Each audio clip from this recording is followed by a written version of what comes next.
show yet? Huh? No. Game. You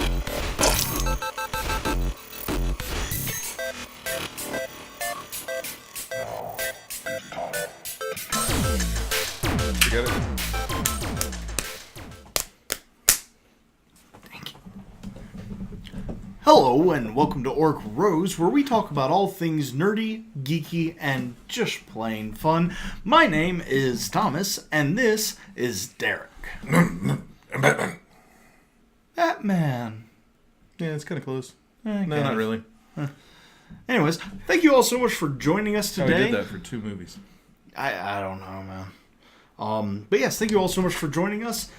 Now, you all may be wondering what we were so encapsulated by when the video opened. Well, we're very happy to tell you. It's a game called vHack. vHack XT, actually. And it is stupidly addictive. Extremely. It is an incredibly simple game that should not be addictive at all. No. Well, you know, I think it should. Because it is simple, yet challenging, yet rewarding enough to just keep you playing. And it is a lot of fun. If you've not heard of the game and you're running Android, I believe it's only on Android. It may be on... No, it's on Android right now. Okay. And you're running Android, go check it out. It is amazing. Just came out with a new update that... Very clean interface now, actually. Oh, yeah, incredibly. The one thing I will say, do not expect a graphic-intensive game. This is like almost entirely text-based-ish, but there is a graphical interface that you work on. And, but it's a small game, too. Yeah. Very little download time on it. I mean, it's a very small file, so it's amazing. Yeah, but we apologize for the time that you shall be wasting. Oh, yeah, you will have no life after. Granted, if you're watching us, chances are you probably didn't have much of one to begin with. This is true. We love you all. Thank you for being who you are. Moving on, we did get a new little teaser from Beauty and the Beast. You guys said it could be on the show. What? I want to be on the show. Please? What This are happens you... way too often. Seriously. Has this happened before? Well, not specifically, but No, but we just had someone break my door. Brought my own chair. how'd you get it? Where'd you get that chair from? Shh, don't ask questions. Here we go. Why are you here? And Yo, who guys, are you? I'm Ian Walters. Ian Walters? Yeah. People? Alright, Ian, what you covering? What am I covering? Top 10 games! Wait, no, dude. We did top 10 games like 4 weeks ago. Yeah. 5 weeks ago? Mm-hmm. Something like that. Are you doing like what, top 10 of so far 2017? No. Have there been 10 games that have come out in 2017? Yeah, a short top 10. So, Huh? be a very short top 10. Yeah. But no, your top 10 games sucked. What? Dude, didn't Kelly like it. worked very hard on that. I disagree with at least 5 of the games. I thought you were going to say you disagree with the marketing. All right, well, let's hear them. What you got? Number 10. Coming in at number 10 is Ori and the Blind Forest. It's a platformer adventure story. It's a wonderful game, beautifully drawn, beautiful art. Like the background and everything that you see in the background, you will most likely visit. There is a interesting story to it, an interesting like plot line. It doesn't feel linear. Everything about it changes. All of the skills that you get and everything is like progression. The enemies progressively get harder as you gain skills. So it's not like something that gets easier as it goes. It stays at the perfect difficulty, and it's just a wonderful game.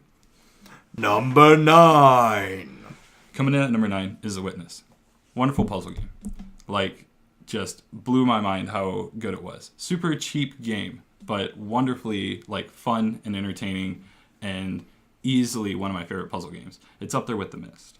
It's just interactive. What you're trying to do is you're trying to solve different groups of puzzles that follow different groups of, like, they do sight, sound, everything for these puzzles. and just wonderful. Number 8. Coming in at number 8 is The Last Guardian. Beautifully drawn. It's done by the same people who did Shadow of the Colossus. Wonderfully animated.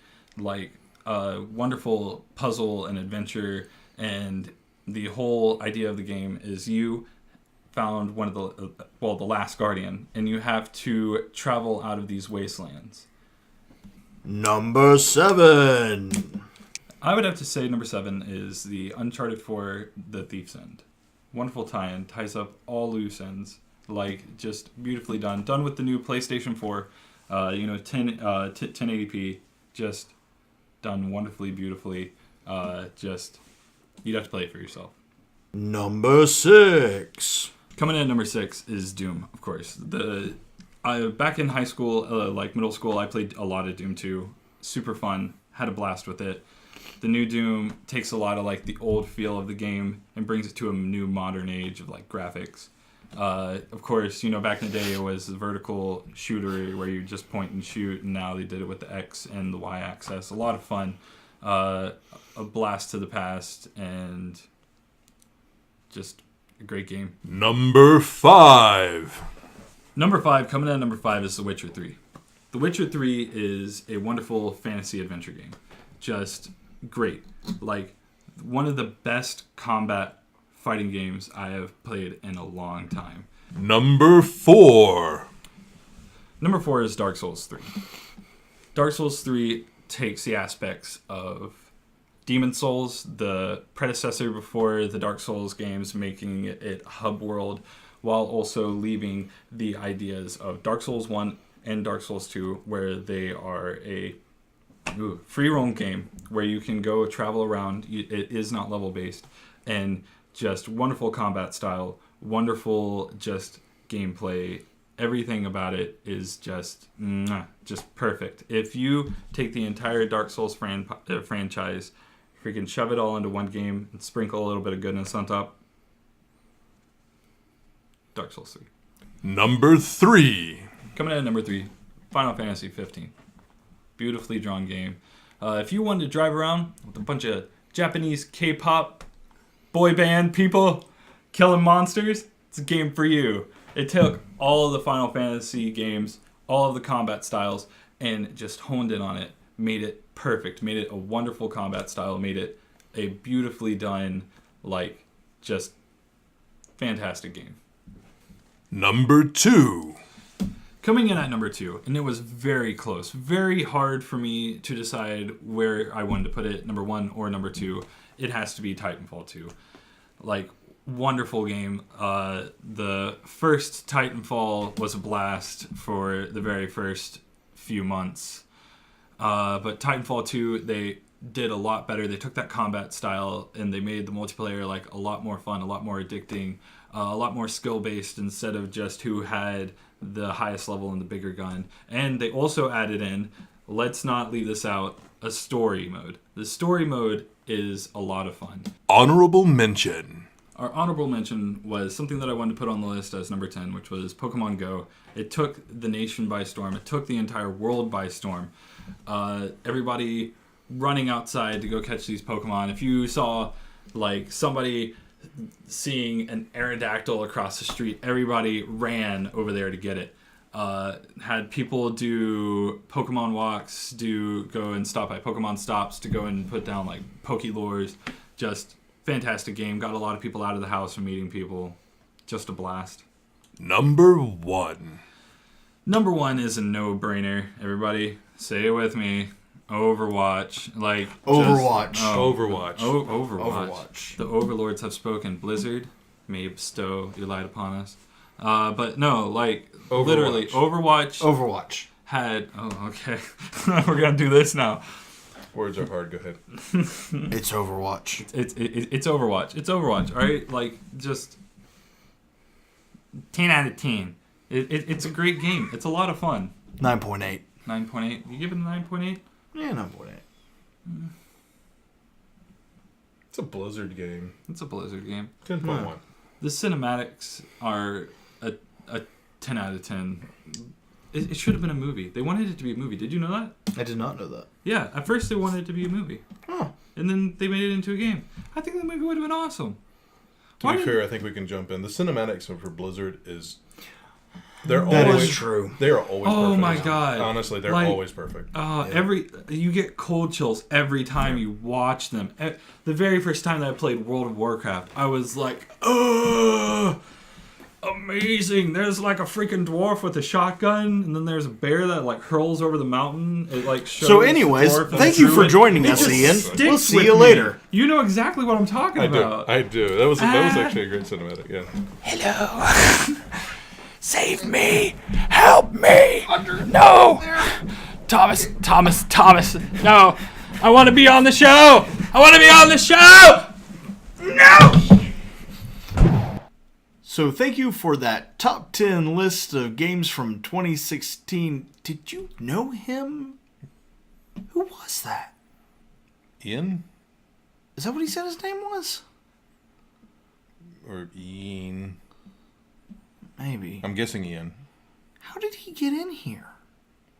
I don't know. It's a little disturbing because, right now it's my house, man. Yeah. Anyways, so we do have a new clip from Beauty and the Beast of... Incidentally, where did he go?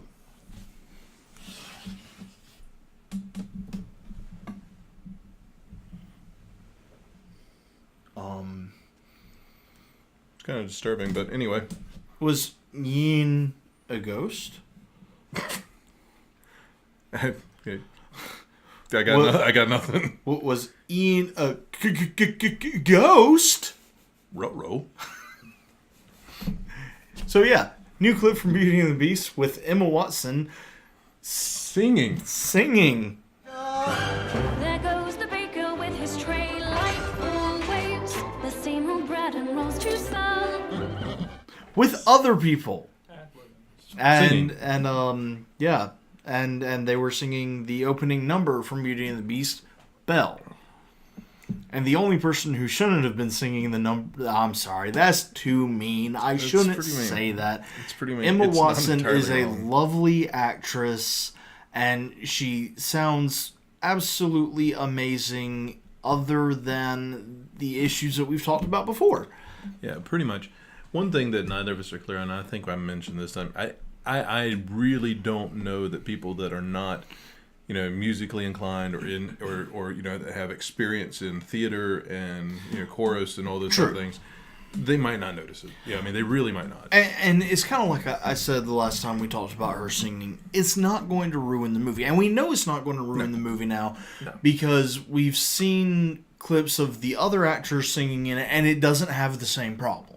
This is clearly a problem with Emma Watson's takes, recordings. I don't know. I still don't know if it's on her or on the sound engineer. I'm just going to blame the sound engineer because I really want to because I just like Emma Watson so dang good. Yeah. But the setting looked amazing. The visuals of it were all really nice. The orchestration was lovely. I think it's going to be a really, really good movie. And I don't think the small problems that I have with Emma Watson singing are going to affect that at all.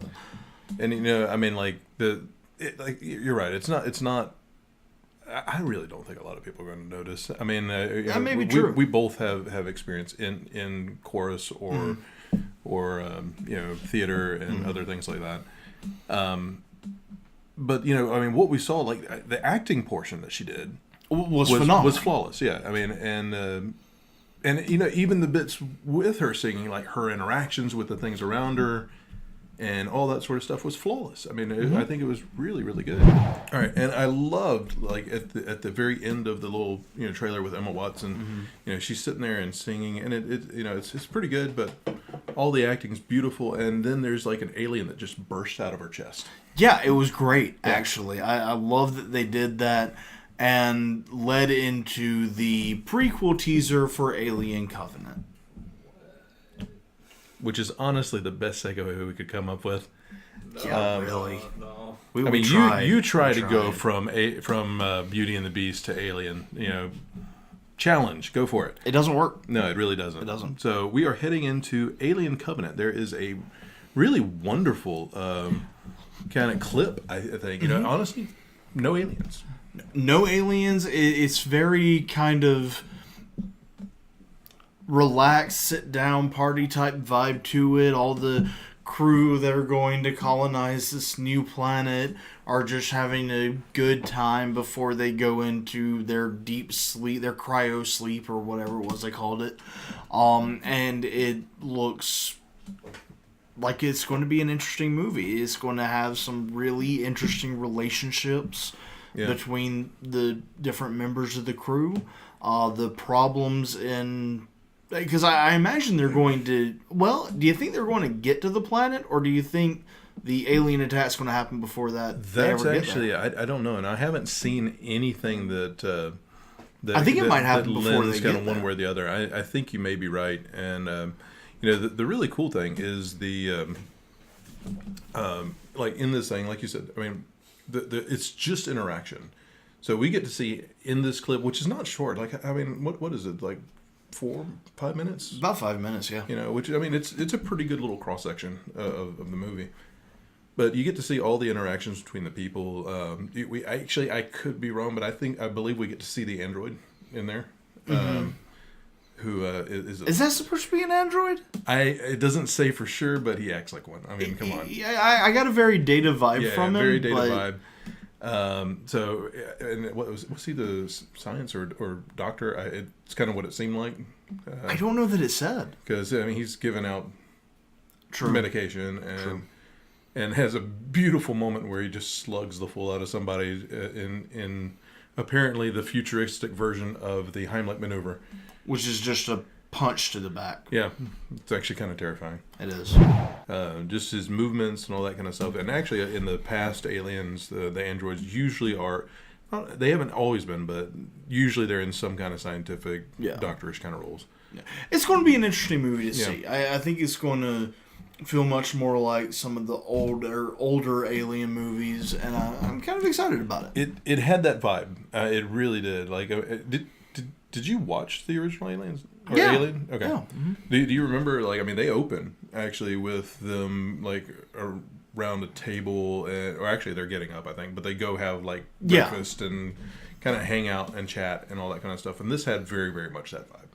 Yeah, and it was nice. Yeah. I'm very excited to see what they do with it, but that is coming up later. Yeah, I have really high hopes for it, though. Like, Me really, too. really high hopes. So that's about all we have time for today. Thank you all so much for joining us. If you enjoyed the video, be sure to hit that like button, as well as, if you haven't already, hit the subscribe button so that you can be notified whenever we put out new videos and you can see them and revel in our being. Seriously, though, it does help us out. Like, subscribe. We put a lot of work into these videos, and we do hope you enjoyed it. If you have any criticisms, comments, whatever, be sure to leave them in the comments. We do read them. Leave the comments in the comments. It's a good place to do it. You can also message us on Facebook or leave any comment on any of our statuses there. We do check all of these things fairly often, and we look forward to hearing from you. But until next time, we are Orc Rogues.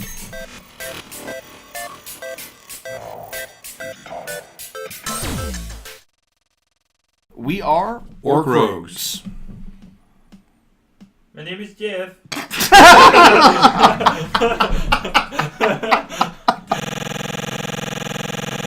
It will be the very Best no one ever was. Catch them is our real test. To train them is our cause. Pokemon!